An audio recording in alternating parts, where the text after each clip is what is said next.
இந்த வருஷத்துல அப்பா வெட்டட்ட போட்டு 100 நாள் வேலைக்கே இன்னைக்கு தான் மொதன்னு போயிட்டு வந்திருக்காங்க. அப்புறம் பார்த்தீங்கன்னா, எங்க ஊர்ல டிரான்ஸ்ஃபார்மர் வச்சதுனால சுத்தி கரண்ட் வர மாட்டேன்னுன்னு சுத்தி இருந்த மரத்த பூரா வெட்டிட்டாங்க. அதுல மருதாணி மரத்தையே சுத்தமா காலி பண்ணிட்டாங்க. கீழ கட்ட மட்டும் தான் இருக்கு.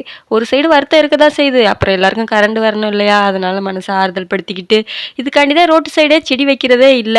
அப்புறம் அப்பா அங்கிட்டு தான் எலுமிச்சம்பழம் செடி இருக்கு. சரி அதுவாது பொழைக்கட்டும் அப்படின்னு சொல்லிட்டு அங்கிட்டு இருந்த செடிய பூரா வந்ததோட அத்துக்கிட்டு இருந்தாங்க. நம்மளுக்கு என்னதான் பொங்கல் வர்ற தேதி ஜனவரி 14ன்னு தெரிஞ்சாலும், அத கேலண்டர் ஒவ்வொரு நாளும் கிழிக்கும் போதெல்லாம் அத பார்க்கணுங்கிறது ஒரு ஆர்வமாவே இருக்கு. அந்த இத மாத்திக்கவே முடிய மாட்டேங்குது. ஸ்கூல் படிக்கிறதுலருந்து நான் அப்படித்தான். அப்புறம் நான் இன்னைக்கு லைவ் போடலான்னு சுத்தி சுத்தி லொகேஷன் தான் தேடி பார்த்துட்டு இருந்தேன். ஒரு லொகேஷன் செட் ஆகல. சரி வாசப்படியிலே உட்காந்து போட்டுருவோம்னு போட்டேன். யாரும் வரல.